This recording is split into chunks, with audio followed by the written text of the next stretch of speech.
Russell Miami's 11. Hope you're all safe and well. If you're new to the channel, please see subscribing. Hitting the bell icon so you may every time you put new content on. As always, let's thank our lovely channel sponsors. Untuck It, check out my description below. Yada, yada, yada. I'm very disappointed because today's guest had a little baby, and that's gone. I was looking forward to talking to the little baby. Anyway, so Izzy, for those of you who don't know Izzy, I mean, you must know Izzy. He captained the nine. He was probably one of the last. He probably was the last West Ham person to touch silverware. I reckon. He probably is, though, isn't it? Maybe the Intertoto Cup was that summer as well. So yeah, maybe okay. One of the last West Ham players to touch silverware in the FA Youth Cup final in 1999, when they demolished Coventry in those two legs.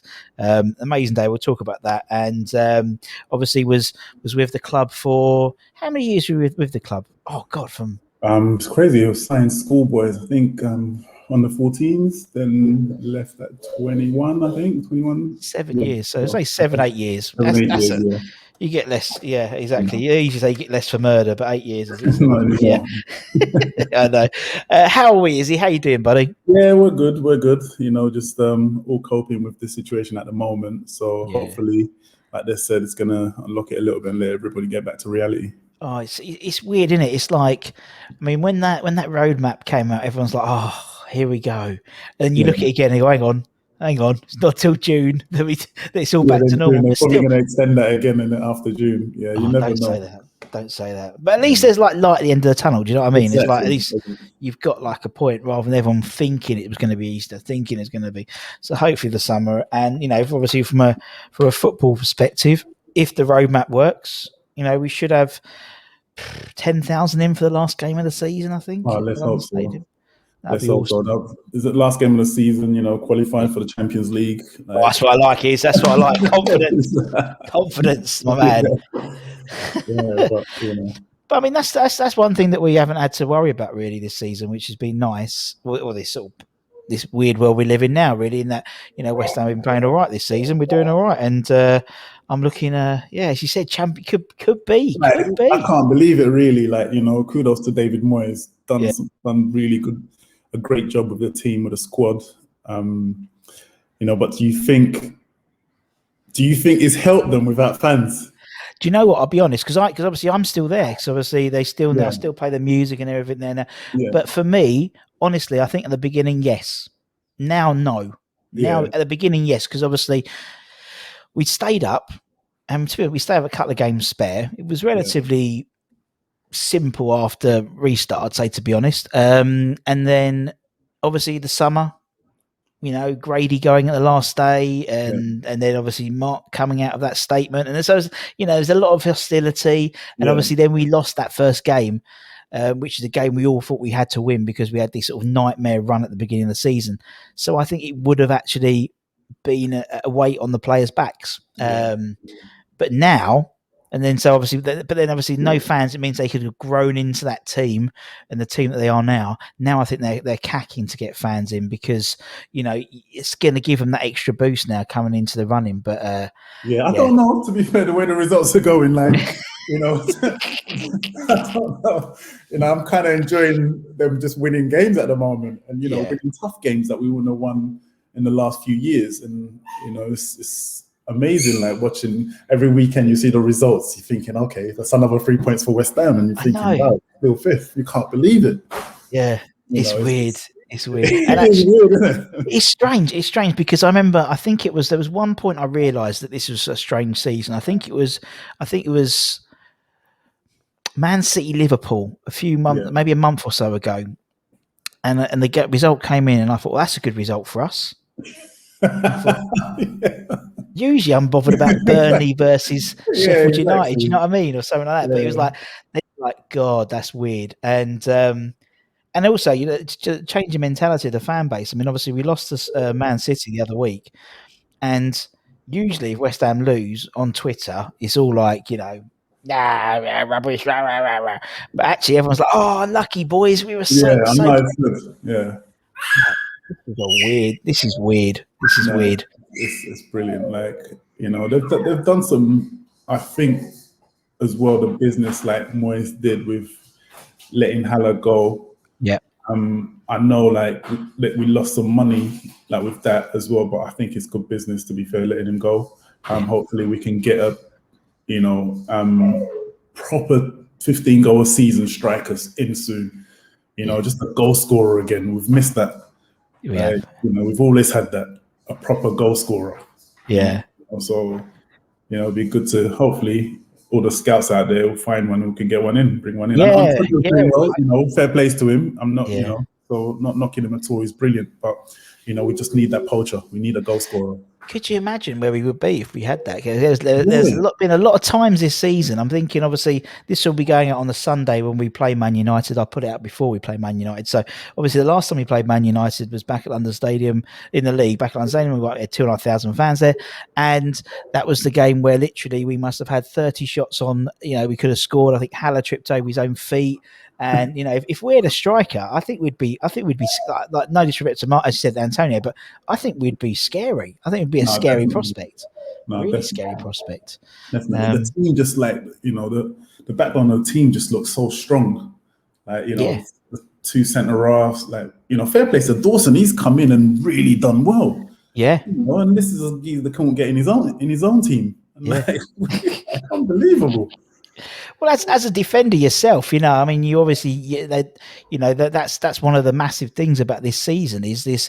We've had a few defense, like centre defenders sort of partnerships. We had quite a few in that Man United game actually in the cup. We had about 4 or 5 different ones, but everyone's getting injured. But it's the defence, I think, that's really been sort of the rock that we've all built upon. We've nicked a lot of games. We've got a lot of clean sheets. As you said, Dawson. People. There's rumblings of England for Dawson, which I don't think. Crazy that, isn't it, though? But that's David Moyes' speciality, though, because when he was at Everton, they were a hard team to beat. Now West Ham is similar, very hard team to beat. No one's thinking West Ham's an easy 3-point now. I mean, I'm talking about the top 4 teams. Yeah, they're going to struggle. West Ham's they're gone to. I watched the game against City, and they had Etihad. Like, so proud of them. Like, it was even though they lost the game, but that was a brilliant performance. Yeah, it's a strange, it's a funny season, but hopefully it's the start of a series of funny seasons. It'll be the norm where we are. I mean, obviously now, wherever we finish this season will be fantastic compared to last season. But next season, if we end up being top 8 next season again, then that's something. Do you know what I mean? Because usually we have a good season and then we have a couple of rubbish ones.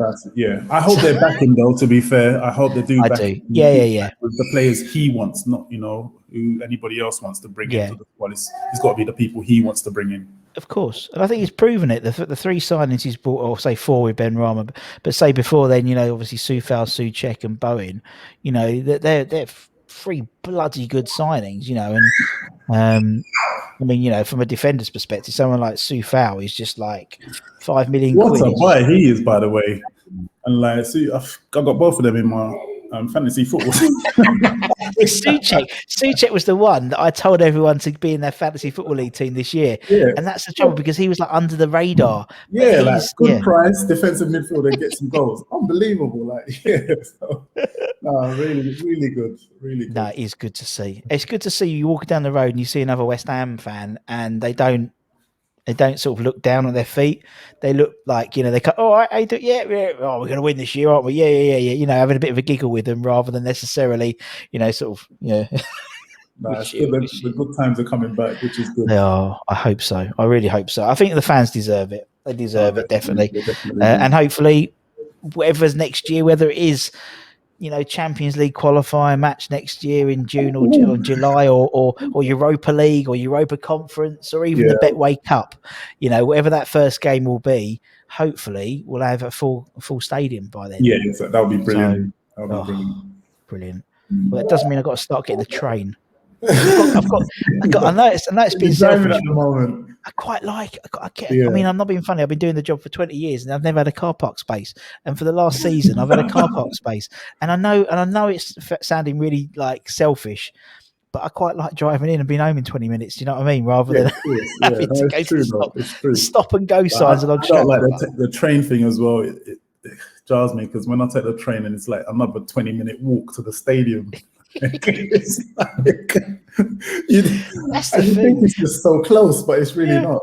It's like an optical illusion, isn't it? Yeah, It always exactly, is. But I mean, even if you go Pudding Mill Lane, it's a good 10-minute walk. But even I mean, not even funny. Even parking, where I park, it's still it's by one side of the stadium. If they're going around the Pudding Mill Lane, you still got to have a 10-minute walk.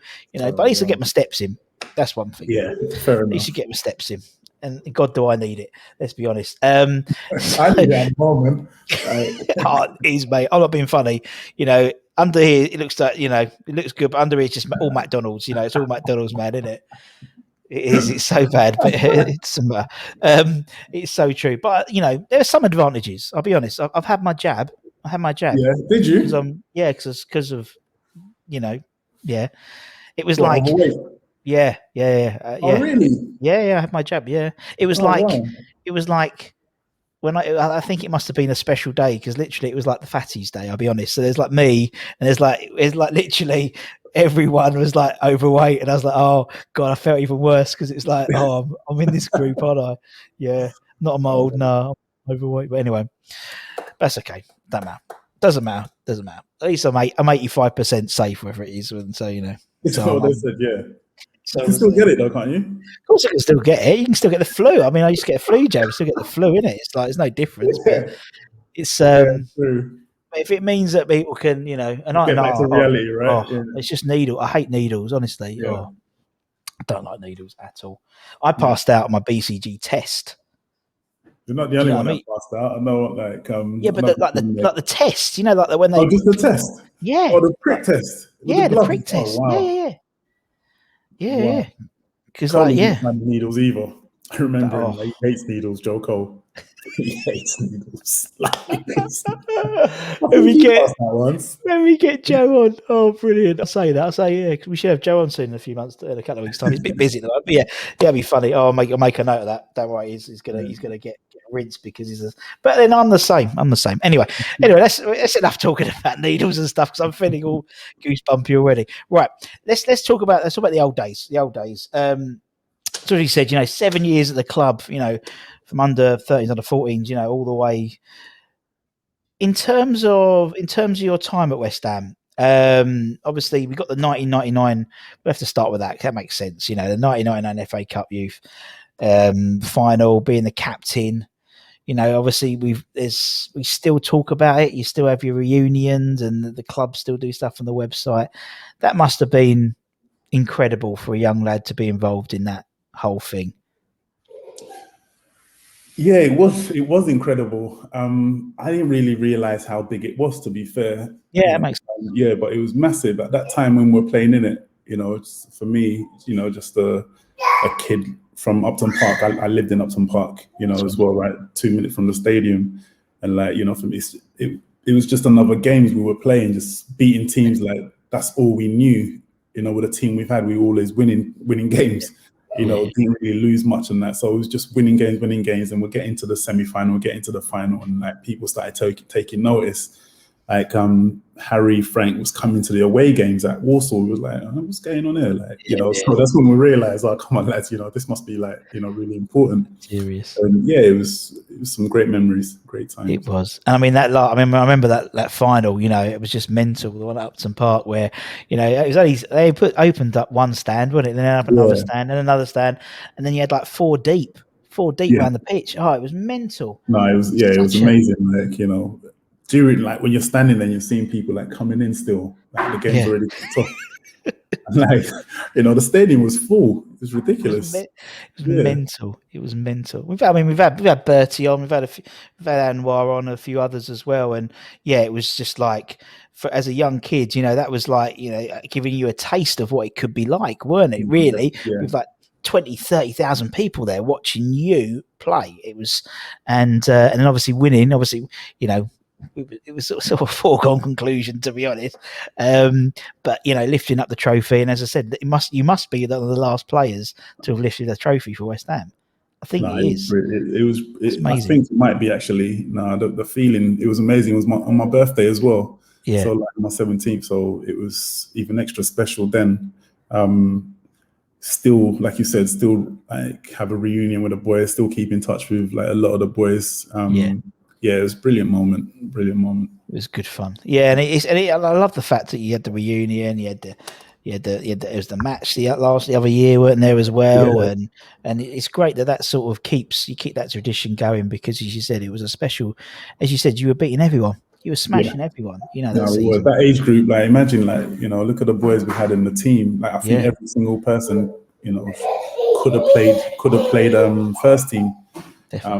And I think in a different situation, we all could have and should have been in the first team. Yeah. I think West Ham would have made a lot of money, by promoting everyone there, because they were all talented, all good enough to play in the Prem. Yeah. To be honest with you. Oh, definitely. I'm not sure. I think Newts, Coley, Carrick, Garcia. Yeah. I think, and Bywater. Yes, a lot who actually played. Yeah, it's a shame, isn't it? But obviously, you as you said, unfortunately, never broke into the first team. But obviously, you were a trainee and everything like that. So obviously, you were still involved. Were you anyone's boot boy? Yeah. I used to clean kits. Yeah. It's the worst person you could have. The worst person that could have given me kits as well. Moody Git. It was like, he ended up, he's such a moody git, but one of the best geezers in the world. Like, such a nice guy.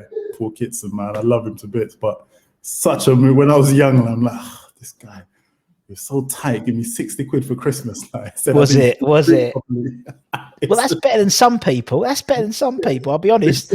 We had, who's it? Bertie's was Paolo, weren't it? Bertie's was Paolo, and Paolo gave him a pair of boots. Of his boots.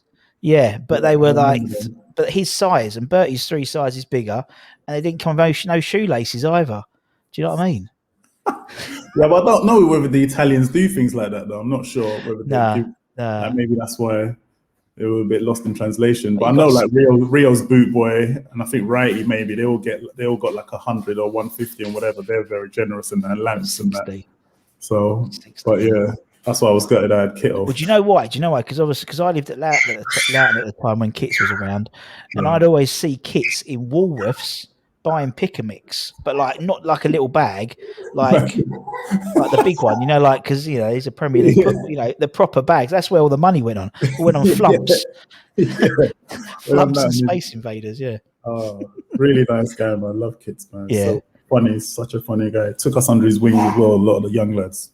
I can imagine. Really helped us out. Yeah.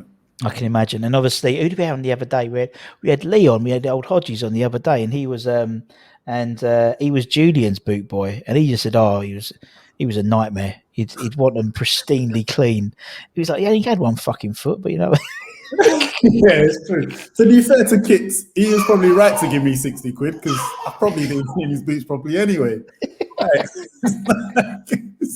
I love it, man. But obviously, there was some real, as a young lad going into that, and being involved around the first team as well. There was lots of big personalities to learn from, as you said, like Kits and Julian, and just it was, yeah. I mean, I think Dixie was just before I came in. He left just before I came. That was Hodges, just Hodges era. He had like huge personalities, like Razor was through. Pierce, both Piercy, they were there. Righty, Trev. Yeah, that's a massive changing rooms. Like, Leo, Frank, like, huge thing. If you didn't have the character, you probably wouldn't survive in that changing room. Yeah, that's the sort of the vibe I've got when I've spoken to ex-players about that. And I mean, we've had quite a few on the channel, and they said, I think it was JMO. I think JMO was saying that Coley was like a right gobby little git, as a youngster. Yeah. Joey was quiet. It was like, maybe JMO just gets to get embarrassed by him in training or whatever. But exactly. But Coley wasn't gobby at all. He was very polite. That's good. Ones. Yeah. All right then. JMO's just a liar. Yeah. But then JMO forgot to put. He did forget to put Paolo Di Canio when he's 11 as well. Oh, who did he have up top? He had Canute and Defoe. That's fair enough. So that's fair play, but he's like, and afterwards, I got a message after. He went, "Oh, I've got Canio, and I was like, oh well, don't matter. But kind of have to put the Canio in there though, but yeah, it's a bit. But I suppose if with Paolo, it was what side of the bed he came out of that day, wasn't it? Whether he was going to be up for it or not. But yeah, and as you said, you had some great, from a defender's perspective, as you said, like legends really, with like Piercy's and Ruddocks and people like that. And I mean, it must have been amazing. Listen, it was like that YTS at West Ham was brilliant. Like I said, I was around the first team. That to my own horn, I definitely would have broke through the first team if I didn't get injured. Yeah, exactly. That's the honest truth. And because I had the best teachers there, like Stuart Pearce, like I've had a reserve game with him, right? And he showed me, like, I was a talker anyway, like coming through 15, 16, I was Tony Carr anyway. I was a talker. Yeah. That's why I became captain. I was a leader of the team and stuff like that. But playing with Stuart Pearce, right, I just saw something different. And he guided me through that Resi game without doing anything. I did all the running, right? That's when I knew this guy was a legend. Yeah. He just took the whole game and he just bossed it. Clean sheet, and I've never seen anything like it. And just getting me in the right position and like getting there before I had to, do anything stressful. I was already there. He was getting by getting in the right positions. And he taught me a lot. And another person, I played with, we played Tottenham away. And I played with Ian Pearce, and Les Ferdinand kept beating me in the air, and I'm thinking, like, I'm taller than you. How the hell do you keep beating me in the air? Like, and it was like the old tricks. It just kind of it will stop me jumping, and like just so Piercy just says, look, is just when he's coming, because he runs, Les kind of runs sideways to you to head it, right? So he says when he's coming, just take a step forward, block him so he can't get up, and just you don't even need to jump, and just head it. So it's just little tricks like that you're learning from these senior pros that really is you can't buy them. It's amazing. And you can't. And that as you said, for a youngster coming through, as you said, you got all these wily old tricks in the locker anyway for going forward. And I mean, obviously, as you said, got injured, and then it sort of took a few steps back. Really, there wasn't it. He went on loads Orient and stuff with Brushy and Cambridge, but then obviously Swansea and played over 100 and something times for Swansea. So I don't know how I did that with these knees. Like, it's just seriously like that. So like the managers I had in Swansea, they were really good because obviously I couldn't train every day. I had to manage the knee. I was like, it was constantly swelling up, and but I can't believe I played that many games, to be honest. Because when I saw the doctor at West Ham, after the operation, he said I can't. I shouldn't ever play football again. Wow. I can never, like, I won't ever play professional. Like, the injury was that bad, to be honest. But I just wanted to have it so much. It was just right there. And I just thought, you know what, I'm just going to go for it, work hard, get fit. Unfortunately, I couldn't play at the level that I could play before. I wasn't as quick as I used to be, and I couldn't turn as sharp. And it was a huge knee injury. And once you have a big knee injury, like, repair like that, it's difficult to get back to what it used to be. So I had to go down to the lower leagues and really enjoyed myself at Swansea. Like another one of my favorite clubs. Really loved it there. That's good. And it's really funny. It's a similar story, really, to because I interviewed Hodgie yesterday. His story, but obviously he went to the lower leagues, and obviously I know you played for Scunthorpe as well. But he went to Scunthorpe, and he was there for hundreds. So he did the same thing. He went lower league and had that career because he said, I could have maybe stayed here and just done this, but I wouldn't. There's nothing beats being part of a first team squad. He said, that's Saturdays. And I think definitely it was a weird one though at West Ham, because at that time when we won the FA Youth Cup and we was all coming through, Harry was kind of like, Harry loved us. He was bringing everybody through. Then he left. So it was really difficult because once he left, I was injured. Glenn Roeder took over. Rest in peace. And I think he kind of wanted to make his own stamp there and bring his own boys through, and football's all about opportunities. And once you miss your opportunities, there's like somebody there waiting to take it, and that's the truth. Injuries, like people think, when you're injured, you want to be injured. I didn't want to be in the in the physio room. Who wants to be in the physio room? I had to come in every single day, 7 days a week, like an hour before everyone, and leave like 2-3 hours after everyone. Like Sundays as well. No one wants to be injured. No one wants to be in that physio room. But like I said, Glenn, wanted to bring his own stamp to it, and he brought in, I think, Glenn Johnson, because he was the next one up after me. So once I'm injured and I've seen this kids come through, Glenn was a really good player. Then after that, he brought Anton through, and it was just like, and I couldn't really be the same as I was. Yeah. Because I know, like, Izzy that wasn't injured plays for West Ham first team, and that's the truth. Like, you can ask Tony Carr that, or I had, if I didn't get injured, I'd definitely play for the first team. And it was unfortunate. Like I said, like if you miss your opportunity in football, it goes by you. You'll be lucky to, you'll be definitely lucky to get that back. Yeah, no, that makes perfect sense. Makes perfect sense. But as you said, it's one of those things, isn't it? It's one of those sliding doors moments, isn't it? And so, as you said, if it hadn't happened, then your career would have gone somewhere different rather than so it's one of those things, man. But but as you said, at least you got the memories, and the fact is, as I said, at the moment, you're still one of the last people to live. Right. Keep that. That's in your locker, man. They should bring me back to the club, though. I might bring some good luck. That's what we should do. I'll have a word. I'll have a word on next Sunday. I'll have a word. No, you can't see it. I'm stuck up in the gods anyway at the moment. So but I think so. I think there's one. I think there's definitely. I mean, obviously, at the moment, there's obviously, you've got people like Declan Rice coming through. There's a lot of the youth teams, youth players on the peripherals who have been brought in for the Carabao Cups and things like that. Next year, obviously, when we're in the Champions League, we'll need our youth team because they'll be playing in the cup games. So it's. But the thing is, like David Moyes, he gives opportunities to kids. He did it at Everton, and he will do it at West Ham, and he has done it at West Ham. And I think it's good for them. If they know that, come on, they see other players like Declan playing like every week in, week out, and they're gonna try their best to get through to the first team. Totally. I know West Ham got some really talented players. They've got another good centre half coming up, right? They've got loads. They've got loads. Yeah, they've put a few out on loan as well. They've got Alessa, he's a good player. I mean, Baptiste is sort of a centre back / defense. Is he going on loan? What's that?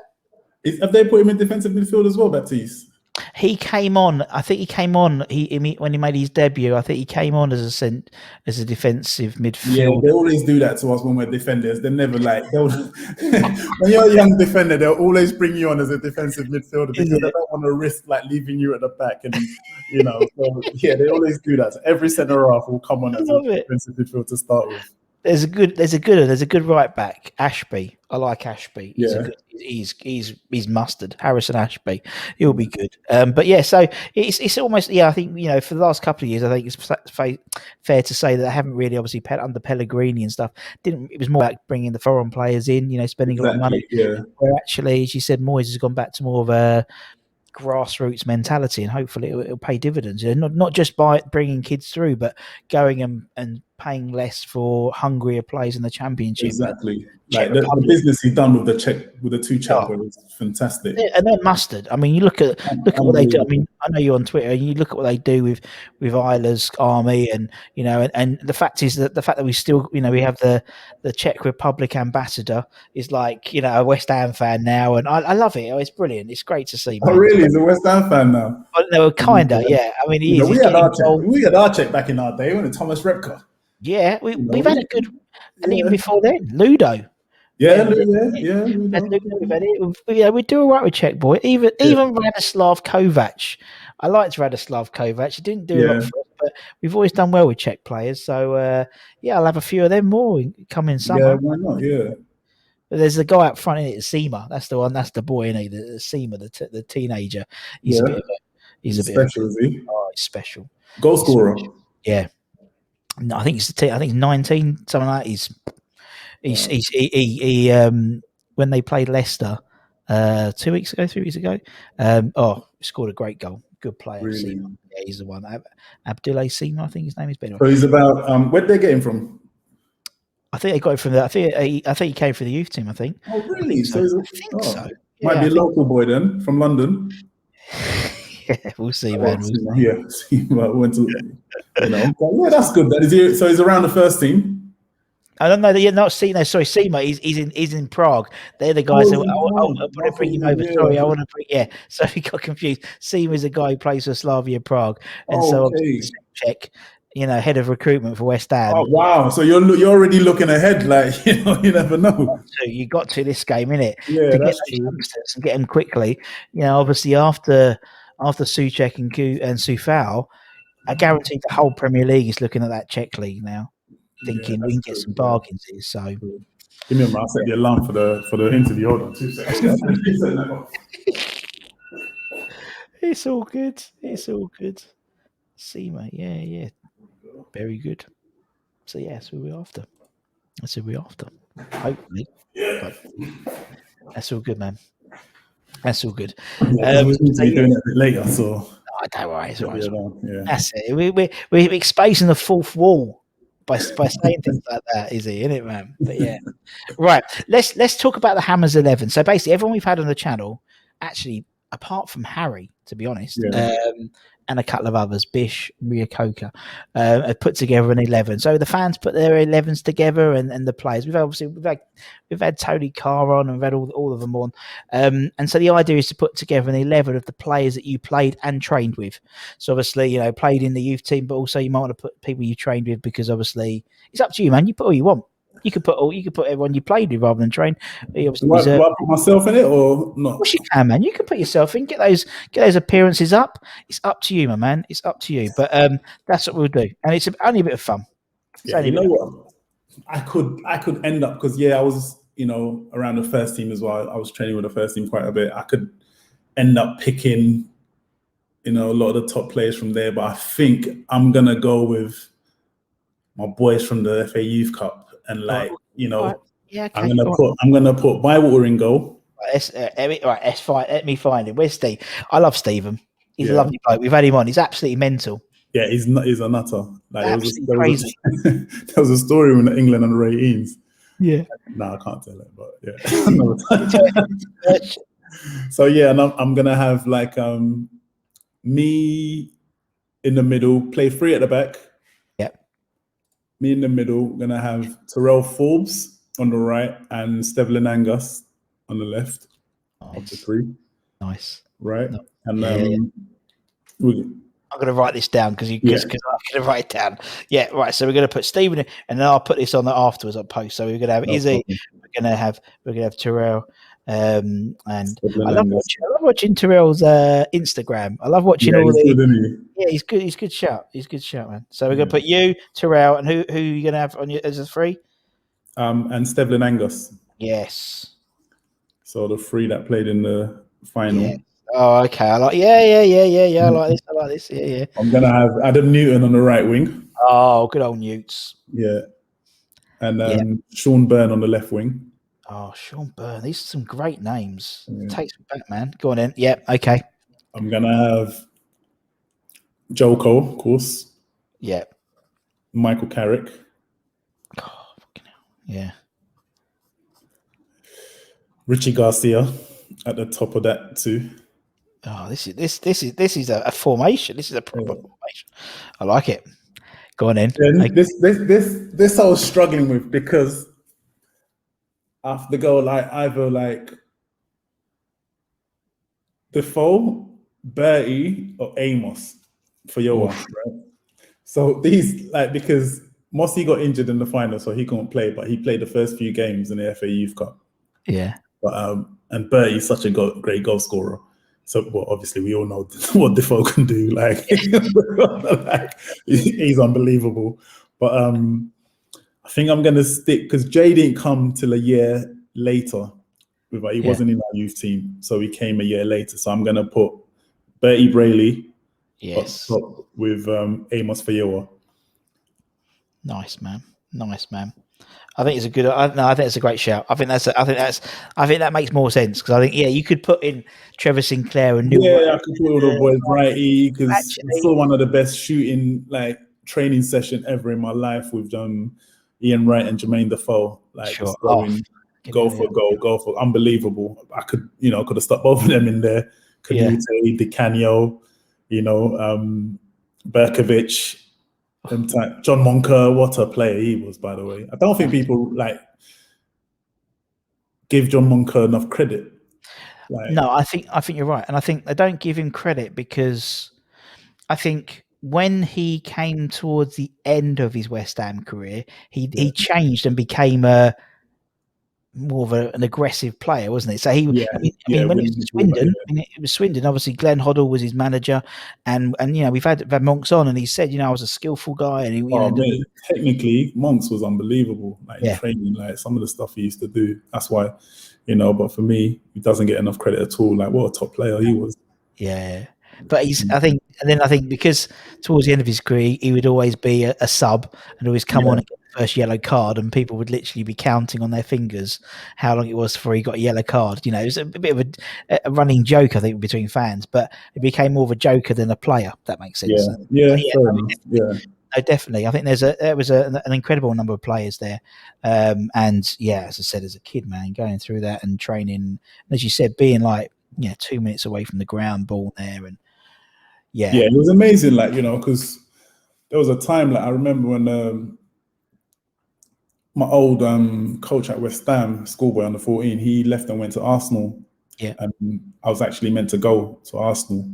Sure. I was going to go with him. Then I had people like the West Ham people come over to my house straight away and stop. I suppose they could walk as well. They could just walk. They definitely stopped that. But I wasn't ever going to leave, to be honest. That was my club, and all my mates were there. You know what I mean? And we had the best players. What am I going to leave for? You know what I mean? So we was winning everything. So I was never going to leave. No, of course you were, man. But I mean, as I said, and it must have been tough as well. Going, making, going, leaving, and going, because as you said, you were sort of, you had, you thought you could still get it into the first team, and you saw there's other people going, and it must have been a bit of a wrench, because you said you've been there since under 13, under 14 level, and then to go to a new club, it's scary. No, it is. Because West Ham is all I knew, really. Yeah, exactly. I never really knew how different clubs were until I went to Leyton Orient on loan. I can't swear on this, but I was like, what the? And if you want, man, I enjoyed my time with the boys there, and that. But I didn't want to leave West Ham. No. But Glenn was there. Like I said, rest in peace, Glenn. But we were brought under Tony Carr, and Harry was the person we had to impress. You know what I mean? So Harry was our manager, you know what I mean. So he was the gaffer, and till now he's always going to be, the gaffer. If I'm honest, and it was different. When he went, I just didn't see us getting any opportunity when Harry. A lot of the FA Youth Cup boys had just, because Carrick had already broke into the team, Joe Cole had already broke into them, Richard Garcia, but the rest of the boys, we just kind of got ushered out slowly. And, which was there was a lot of pressure on Glenn as well, because, he kind of had to keep them up, and, no one was getting any opportunities to play. And, for me, I thought he should have played the youngsters, because we were the club. Some of the players that were playing, I didn't think gave everything, if I'm honest. I actually went into his office and said that to him. I had that meeting and I said, look, you're playing so-and-so, so-and-so, but they're not going to give you what we're going to give you. We're part of the club, West Ham is in us. So I think you should give the, youngsters a chance. And they went down anyway. So, they wouldn't it wouldn't have been as much pressure if he was playing the kids. He could have just used that as an excuse. Well, I had to play the kids. Yeah, exactly. No, you're right. And I think, it is a pressure, isn't it? And obviously even more so now, there's a pressure in obviously staying up and things like that. And, even money, it's a big business. It is. And I think that obviously stifles, unless you're competing on, like City, competing on four fronts, then you've got the luxury of being able to blood in players and get a bigger squad and things like that. But it was always the way. That's why I quite like, that's why I've liked the last, this season particularly, because obviously in the cups, but the early rounds of the cups, it was a great, I think they were probably one or two first teamers in their squads, and it was all the youngsters, and that was great to see. And we've had a lot of people on the coaching staff. We've had Kevin Keane and various others on here, and they say there is a good crop of boys coming through. So, hopefully we'll get a bit back to those days, man. Because I think that's good. That's good. It makes sense, and it makes sense why Harry was so keen, because obviously Harry came through the youth academy, and and so he's not silly. If you could, you look at how much if you'd sold, Cole, Carrick, Rio, Defoe, Lamps, Glenn, all these guys. That's hundreds of millions of pounds worth of player in today's game, for nothing. Because they grew through. Apart from Defoe, we pinched him from Charlton, but still, it got peanuts by then. But it's worth it. Yeah, it's the way how teams like West Ham have to operate. It just is. You can't spend 70, 80 million, 100 million pounds on a player, but we can breed in 3 or 4 really good youth guys, and if they break it, great. If not, then obviously they can go and like Josh Cullen, for example, who's smashing it in Anderlecht at the moment. Where arguably he probably would have got into the first team now, but things happen. But anyway, that's good though. Seeing all the youngsters come through, but it's just scary that big teams always come to pinch West Ham's top players, though, don't they? It's like now with Souček, I don't think Declan Rice, I think he's not going anywhere until at least next summer, I reckon, at least. Yeah. But with Souček, it is like, I was talking to a Leicester fan the other day, and obviously when they won the league, then Kante went and Chilwell's gone and and all the big clubs just go, pick. They do because they can pay that wages. Yeah, they can pay the fee and the wages, isn't it? And they can pay the fee and the wages. To be fair, most clubs, most of the top clubs, now can really pay the wages if they wanted to. You know what I mean? So it's how much you want to keep that player. Yeah. But I'm sure the top Chelsea, City, they can go to we'll give you 200 quid a week. That's a life-changing situation for your family. Of course, and that's over 100 million for West Ham. Are you gonna someone you brought up, and you're gonna sell for over 100 million? It's what do you do? It's mental. It's it's eye-boggling now. I think for me, actually, I've always watched. I've watched a lot of American footballers, American sport as well, and obviously they have the draft system, don't they? Where it's and then basically the shittest teams get the first draft unless they change it. And I actually think that's a really good way of helping to distribute. I would have ended up at Plymouth. What do you mean? Yeah, we were 8th, so you'd have been like the 12th. I would have ended up somewhere up north or south or something Oh dear. Imagine Joe Cole, that worst team. He would have ended up somewhere because he would have been number 1 pick that year. Yeah. All right, bad idea. Move on, Russ. My other idea is to not give managers more than a 1-year contract, because I don't get a 1-year. I don't get a 3-year deal at work. If I don't perform, I'm out. You know what I mean? It's like and you don't get you don't get paid up either. And I won't get sacked. If I get sacked, I want to get 2 years worth of money. If I get one sacked in anyway. No, that's one crusade. All right, man, go back and play with your lovely family. I've taken you away far too long, but anyway, thank you so much. I really enjoyed it. Anytime, pal. Absolute pleasure, and thank you to everyone for watching. If you're watching or you're listening to it on the podcast or whatever, give it a like, give it a share. For me, it is. Take care, everyone. Stay safe. Wash those hands. Get your jabs when you get your appointments. Come on, you Irons, and we'll see you again. Come on, you Irons. There we go. Take care, man.